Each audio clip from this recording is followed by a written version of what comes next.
유다 땅에서 빚지고 환난당하고 억울한 자기 기준에서 그런 거지, 보면 신용불량자, 지명수배자 이런 사람들이에요. 정상적인 커뮤니티 안에 살 수 없어. 사울의 정권 아래서는 살 수 없어서 다윗에게 온 건데, 누가 유다로 가는 길을 몰라서 지금까지 못 가고 있어?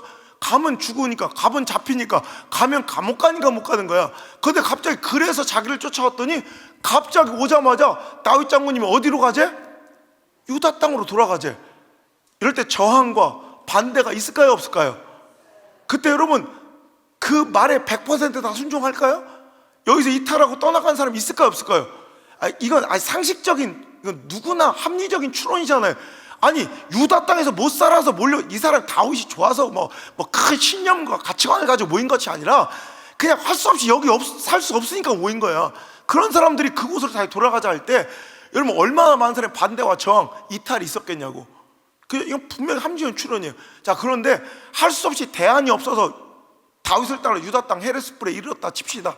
그런데 갑자기 또 다윗 장군님이 또 기도를 좀 하시더니 이번에 또 뭐 이래더니 뭐 하재?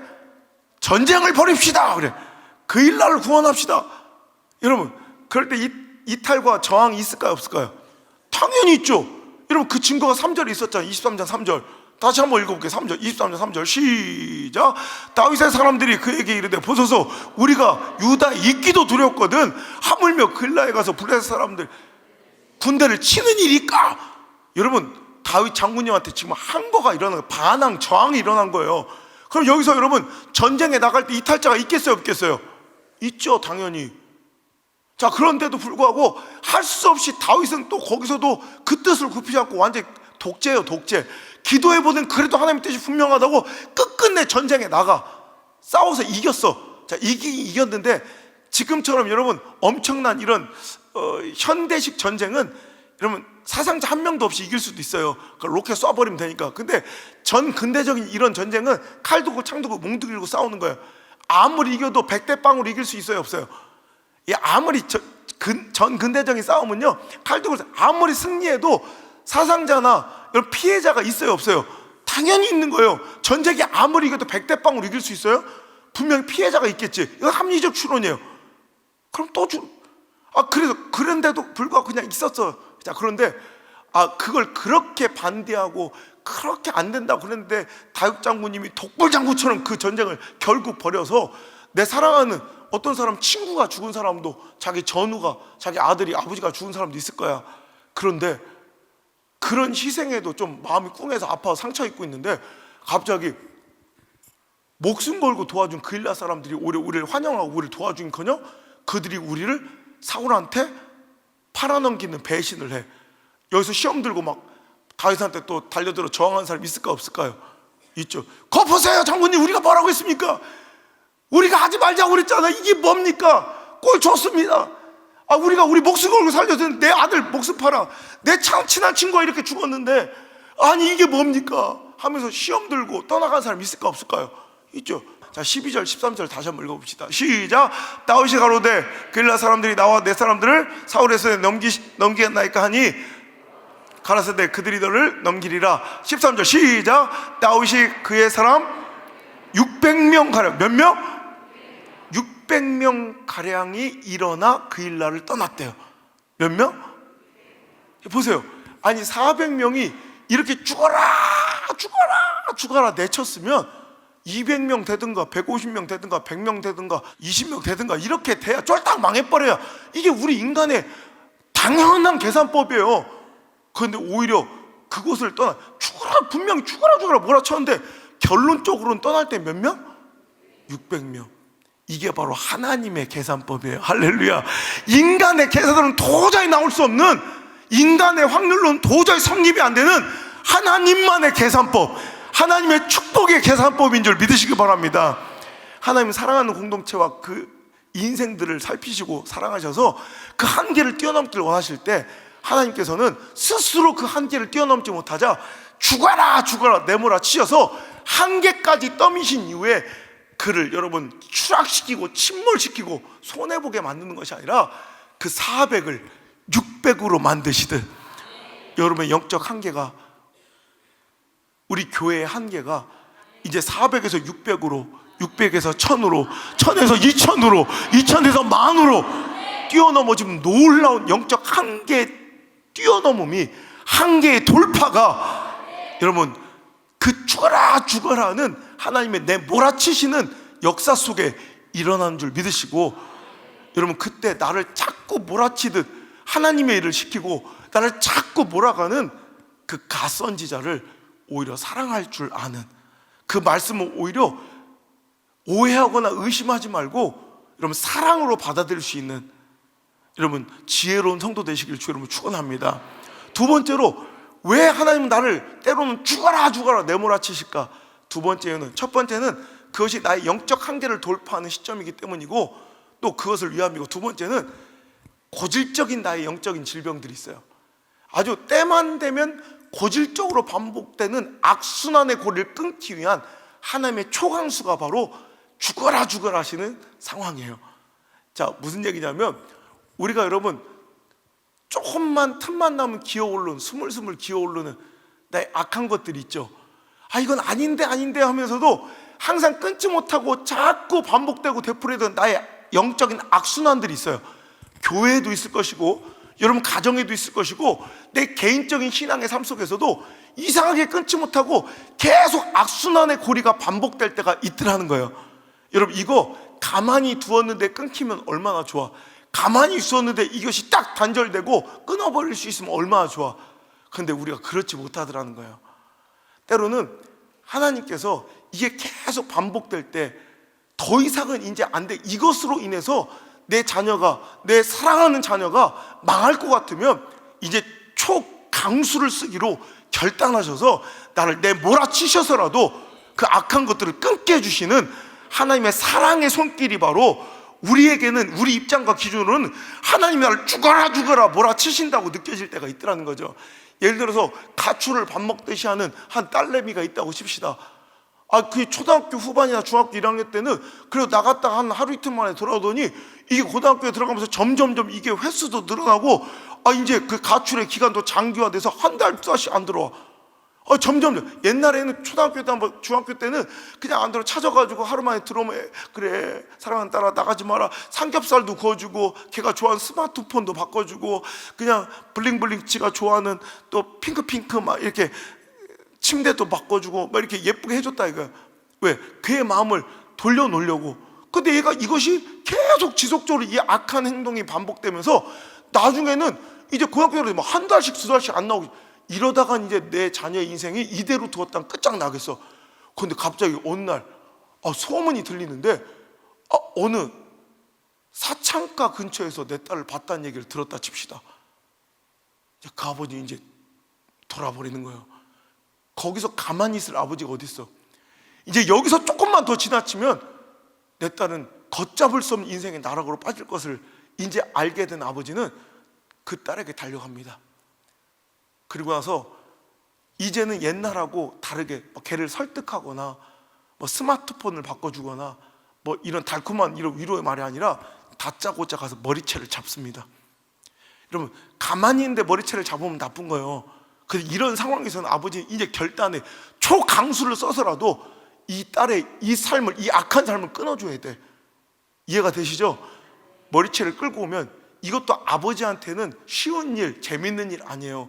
이 딸이 여러분 아버지가 머리채를 끌고 그 사창에서 끌어내려 할 때 이 딸이 가만히 있겠어요? 사람들이 막 웅성웅성 와서 뭐야 그 아빠를 의심하지 않겠어요? 아빠를 오해하지 않겠어요? 아빠를 향해 손가락질 하지 않겠어요? 그런데 그 딸이 걱정하지 마세요, 우리 아빠요, 내가 여간 속을 시키거든요, 괜찮아요. 이러겠어요? 사람들 나 좀 살리세요, 모르는 아저씨가 나를 잡아, 이러지 않겠어요? 그래서 아빠는 괜한 오해도 사야 되고 때론 사람들의 곱지 않은 시선과 손가락질도 받아야 된다고. 근데 아빠는 이런 건 상관없어. 내 딸을 살릴 수 있다면, 내 딸을 이 악의 구렁텅이에서 건질 수 있다면 아빠는 얼마든지 그 모든 이런 고통을 감내하고 모든 시선과 조롱을 감내하고 머리채를 끌어서 집으로 데려와. 그럼 이 아이는 이제 그 아빠의 힘에 상황에 굴복해서 어차피 끌려가는 거 어쩔 수 없이 막 그래서 생각할 거야. 오랜만에 몸보신이나 하자, 가서 삼겹살이나 먹고 또 스마트폰 하나 바꿔오자, 이런 마음으로 갔더니 웬걸 갑자기 집에 들어가더니 방에다 나를 팍 밀어쳐 놓더니 문을 딱딱 밖에서 잠궈버려.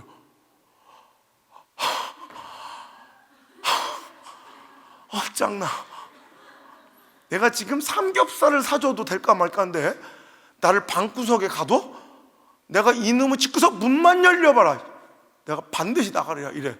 그래서 좀 있으니까 뭐 딱딱딱 열어. 그럼 그렇지, 아버지가 또 내가 좋아하는 삼겹살 이제 챙겨오는구나. 그가 기대했던, 문이 열리는데 그가 기대했던 삼겹살 상이 아니라 그의 손에는 가위를 들고 와. 아빠 뭐 하는 거야? 아빠 미쳤어, 왜 그래? 아빠 나. 근데 갑자기 그 가위로 사랑하는 딸, 그 딸의 머리를 싹둑 잘라. 여러분, 이게 그냥 액면으로 보이는 모습은 아주 악랄하고 강포한 아버지처럼 보이지만 이게 때로는 딸을 향한 아빠의 마지막 수단이고 사랑일 때가 있어요. 그래가지고 이렇게 해서라도 다시 이 딸이 이 악의 구렁텅이로 되돌아가지 않도록 아빠가 초강수를 쓰듯, 우리가 여러분 그냥 평탄할 때, 안전할 때, 형통할 때, 건강할 때, 이렇게 좋게 얘기할 때 지가 알아서 회개하고 끊을 거 끊고 결단할 거 결단하고 주님께 돌아오면 얼마나 좋아요.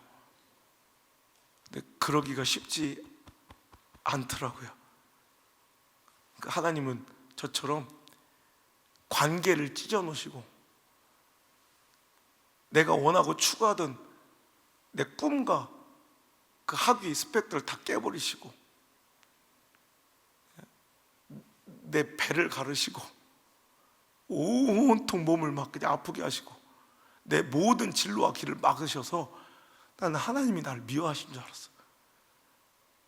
그때 알고 보니까 그러지 않았으면 내가 그 악한 소굴에서, 내가 그 악한 죄악 길에서 돌이킬 수 없다는 걸 우리 아버지가 아시는 거로 나를 너무 사랑하셔서 하나님께 쓰신 초강수가 여기에 그 흔적들이 가득해요. 그래서 내가 우리 안나한테 그런다. 갑자기 이렇게 배를 보면 여기 막 수술 자국이나 칼 자국이 여기 막 가득하거든. 아우 징그러 아빠 막 맨날 이래. 안나야, 이건 그냥 수술 자국 칼 자국이 아니야.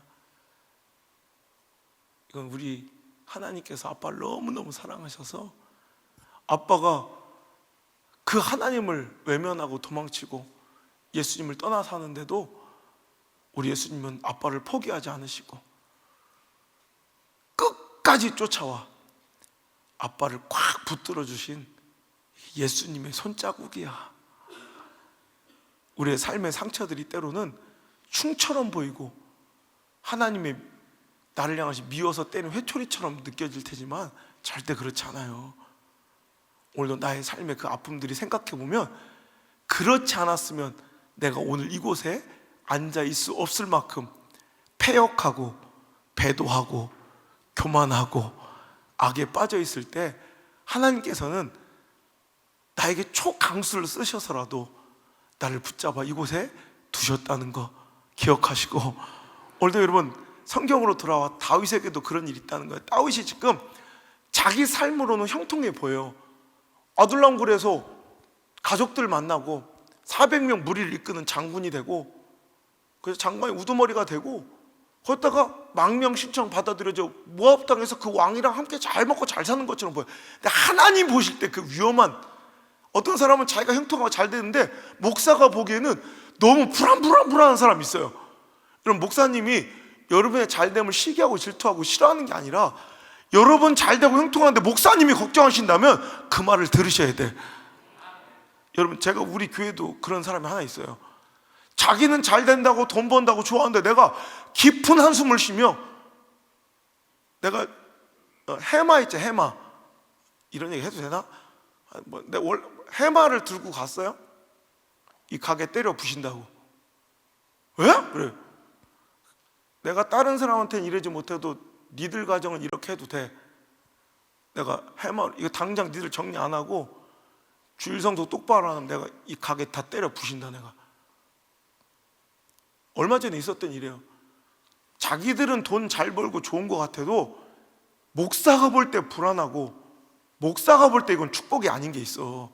그럼 당장 그만둬야 돼. 무슨 얘기인지 알아요? 야, 목사가 그 사람 잘 되는데 내가 그거 막아서 무슨 이익이 있겠다고 그걸 막겠어요. 여러분, 잘 되고 형통하는데도 불구하고 하나님이 걱정하고 목사님이 슬퍼하신다면 여러분, 그건 절대 진짜 축복 아니에요. 다윗은 지금 잘 된 것처럼 보여. 근데 하나님의 시선과 그 입장에서는 그건 잘 된 게 절대 아니야. 자, 지금 아둘람 굴로 도망쳐 왔는데 그 바로 전장으로 가볼래? 21장. 그가 어디 있다 왔는지 한번 볼래요? 21장 10절 한번 보세요. 21장 10절. 다윗이 이제 사울 때문에 두려워하여, 10절, 사울 때문에 두려워. 이거 당연한 거예요. 사울이 왕인데, 그 나라의 왕인데 그 왕과 적이 됐어요. 이런 당연히 위험한 거죠. 사울 때문에 두려워하여 유다 땅을 떠나 어디로 갔대요? 아기성. 아기스는 가드의 왕이에요. 블레셋의 5성 중에 가장 강력했던 성읍이 바로 가드인데, 이 가드, 블레셋의 가드 왕 아기스에게 도망친 거예요. 이게 정치적으로는 탁월한 선택이에요. 이게 세상적으로 아주 합리적인 선택이에요. 왜? 나를 죽이려고 하는 왕이 있는 곳에 머물면 죽은 목숨이야. 그러니까 그거 함께 가장 적지는 나라. 그러니까 우리나라에서 지금 도저히 안 되겠으면 어디로 도망쳐야 돼? 그러니까 북한으로 가면 돼. 가장 적지는 나라로 가면, 원수 나라로 가면 대접받는 거야. 그런 거예요. 그죠? 이게 정치적으로 지금 사울이 나를 죽이려고 해. 그래서 사울 왕이 아무리 권력이 있어도 유다 땅의 왕이야.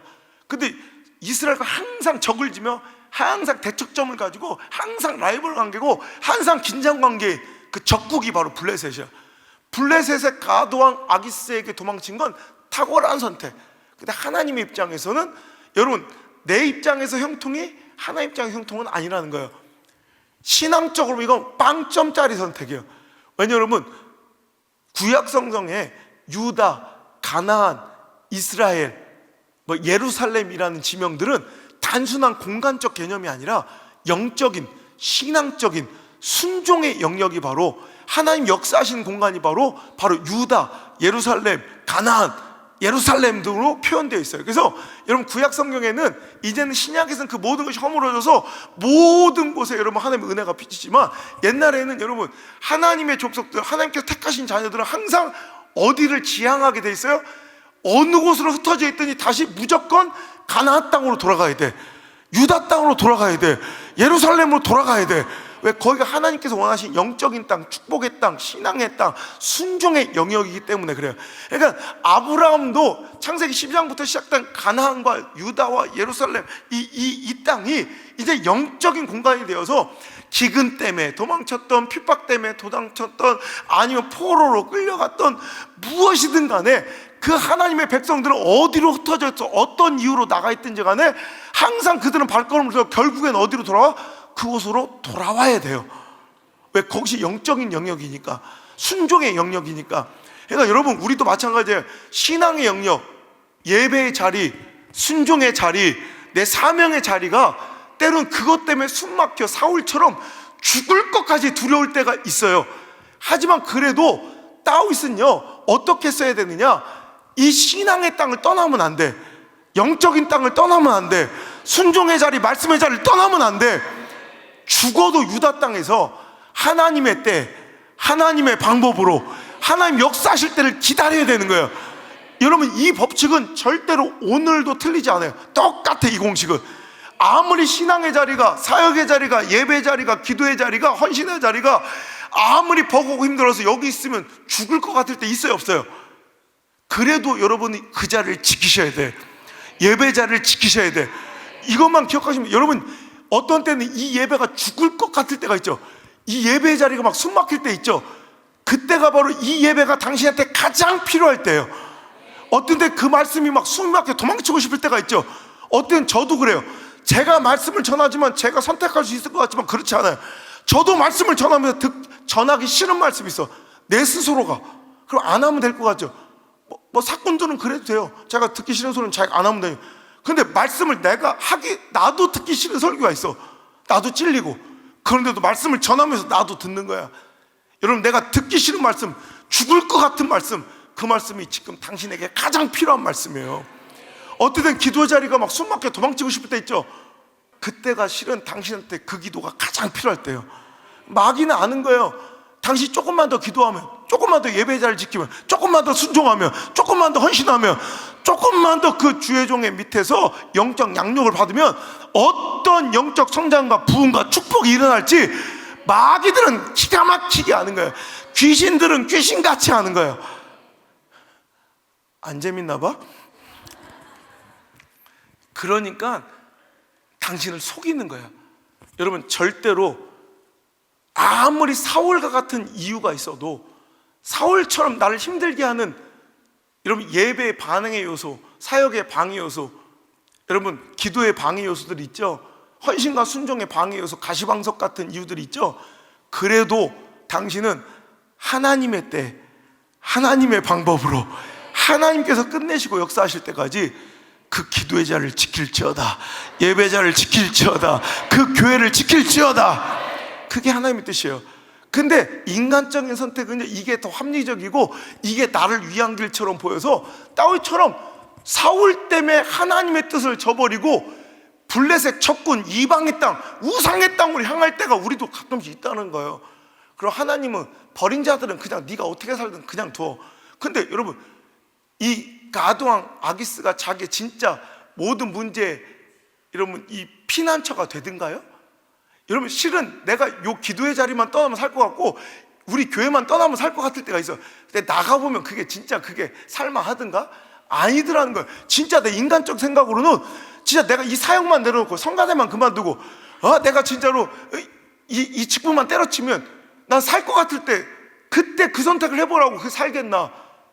가보니까 아니야. 갑자기 신하들이 난리가 난 거예요. 아니, 이놈이 어떻게 우리 안에 들어와 있습니까? 이놈이 누구입니까? 저 적국의 백성들이 노래하기를 사울은 천천히요, 다윗은 만만이라 하던 자가 아닙니까? 그래서 천천만만이 무슨 숫자예요? 천천만만이 뭐예요? 그 죽인 숫자. 누구를 죽인 숫자? 블레셋을 죽인 숫자예요. 자기들 입장에서는 내 형제, 내 아버지, 내 친구, 내 아들을 죽인 숫자가, 저놈은 만만이라고 칭찬받던 자가 지금 사울 왕이랑 조금 삐걱거려서 우리 안에 와 있지만 우리가 어떻게 저놈을 받아들일 수 있겠냐는 거예요. 그러니까 오히려 살려고 왔더니 실은 살려고 선택한 인간적인 방법이 내 영을 진짜 죽일 때가 있어요. 도가내든 쥐가 된 거야. 그러자 다윗은 이제 선택해야 돼. 여길 벗어나려고 어떻게 해? 내가 당신이 생각하는 것처럼 옛날처럼 이렇게 위협적인 존재가 아니란 걸 보여줘야 되는 거야. 옛날에 그게 날아다니는 다윗이 아니라 당신에게 위협적 존재가 아니란 걸 알려주기 위해서 갑자기 이러면서 대문짝에 뭐 끄적끄적 갑자기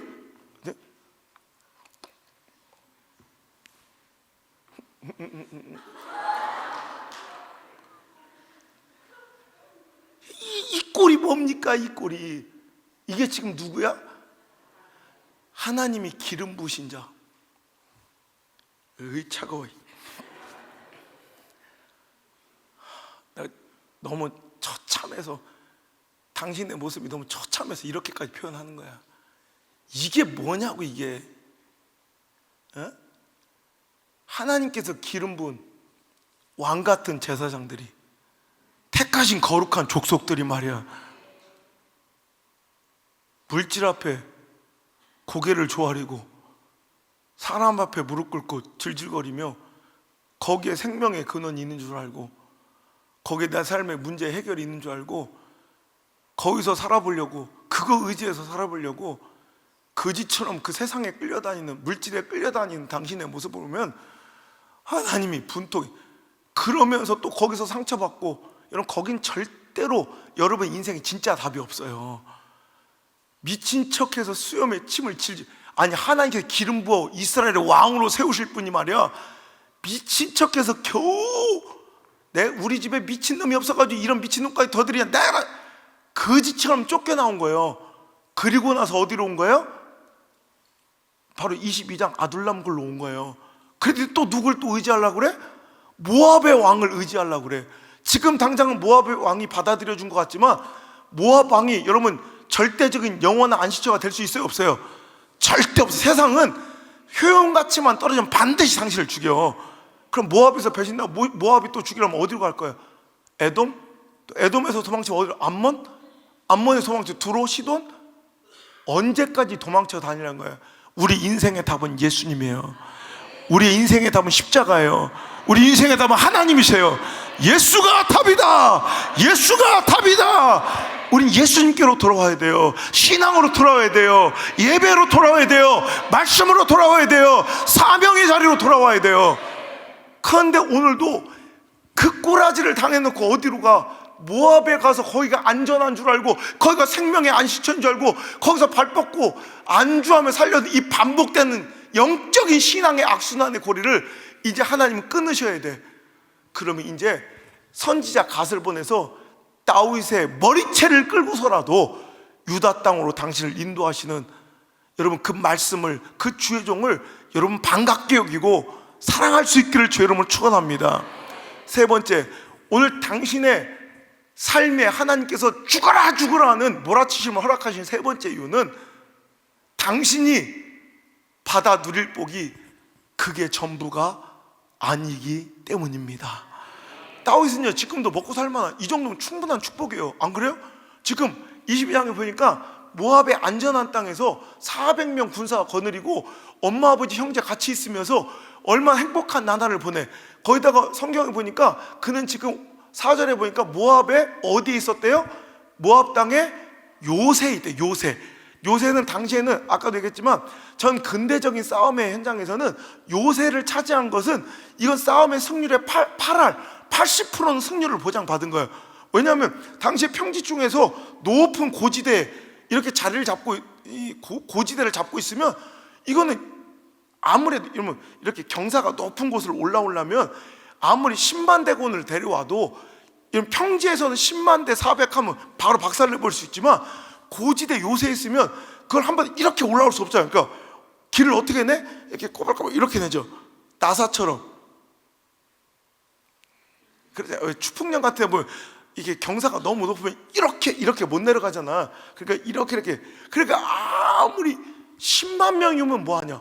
400명 군사면 누구 요새를 차지하고 있는 한 웬만한 세력이 나를 공격하지 못해. 그죠? 딱 오면 아무리 와도 이렇게 좁은 길로 이렇게 와야 되니까. 그러니까 앞에 4조 3교대로 2명씩만 지키면 돼요. 이렇게 쑤시고 있으면 돼. 이렇게 아무리 10만 대군이 와도 줄 서서 이렇게 와야 되는 거야. 그럼 옆에서 두 사람씩 쫓아가지고 이렇게 밥 먹었어? 그래. 아이고 안 먹었어. 아이고 밥을 왜 안 먹어? 오늘 후딱 갔다가 내가 2개 찔러고 이러고 있어도 되는 거야. 얼마나 좋아. 이제 안전한 거야. 400명 족장, 여러분 안전한 요새, 보장받은 평화. 굉장히 잘 나가는 것 같아. 이 정도면 나 이제 성공한 인생 같아. 근데 우리가 알거니와 다윗은 400명 우두머리, 400명 끌고 다니는 족장, 골목대장이 아니라 다윗이 진짜 누려야 될 축복은 뭐예요? 이스라엘의 왕이 되는 거예요. 할렐루야. 내가 보기에는 이것만 해도 충분한 것 같지만 하나님의 눈으로 바라볼 땐 그게 여러분의 최고의 축복이 아닐 때는 하나님께서 그것을 당신이 잘 먹고 잘 사는 게 싫어서가 아니라 더 좋은 축복의 세계로 나를 막 밀어 넣으시는 거야. 막 쫓아내시는 거야. 우리는 이 정도면 충분한 것 같은데 하나님께서 우리 수봉 번영교회를 사랑하셔서 하나님께 주실 축복이, 부흥이 이게 다가 아니라면 때로는 하나님께서는 몰아치시듯 자꾸 우리에게 일을 맡기시고 여러분 막 몰아치실 거예요. 그 사랑을 사랑으로 느낄 줄 알아야 성숙이에요. 결국 하나님께서는 다윗에게 400명 몰고 다니며 족장 우두머리 돼가지고 안전한 요새에 지켜 이렇게 살 것을 원하지 않고 이스라엘의 왕관을 쓰고 시대를 평정하며 하나님 멋진 구속의 역사에 그 통로로 사용되길 원하는 다윗은 거기 그 안전함에서 나와야 돼. 그 평안함에서 나와버려야 돼. 그래야 진짜 하나님 그에게 주실 축복을 누릴 수가 있기 때문이에요. 사랑하는 성도 여러분, 오늘도 여러분도 마찬가지예요.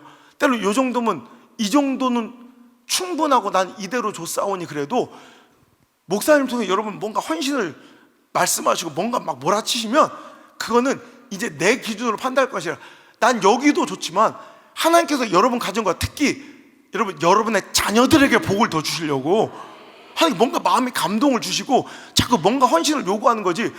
여러분 담임 목사님이 뭐 부흥사가 와서 여러분 탐관오리처럼 뭘 막 짜내고 뭘 여러분 짜낸다고 뭐 얼마나 나오겠어. 그런 게 아니라 여러분에게 하나님께서 주실 축복이 그게 다가 아닐 때는 이상하게 막 애절함이 나와요. 여러분 하나님께 몰아치시는 거야. 안 되면 막 그냥 죽어라 막 몰아쳐서라도 거기를 막 쫓겨나게 해서라도 결국 그가 누리고 싶어하는 그 작은 축복 요새가 아니라 왕좌의 왕관까지 밀어 넣으시는 그 하나님은 우리의 기준으로 보는 허접한 내 기준과 계산으로 보면 죽어라 하시네. 정말 이렇게 느껴질 때가 있을지라도 우리는 그 하나님의 사랑으로 느끼시길 바랍니다. 내 한계를 돌파시켜 주시려고, 내 악순환의 영적 고리를 끊어 주시려고, 또 내가 지금 누리고 있는 축복을 오히려 더하여 주셔서 진짜 하나님께서 계획하신 진정한 축복의 자로 날 인도하시어 주시려고 나를 막 몰아치시는 그 하나님의 섭리와 주의 종의 포기하지 않는 그 끈기에 우리 합당하게 화답하고 반응하며 이제 더 이상 그 하나님의 사랑을 오해하거나 의심하지 말고 그 하나님의 음성을 제대로 듣길 바랍니다. 죽어라 하시는 게 아니라 실은 나를 향해 사랑한다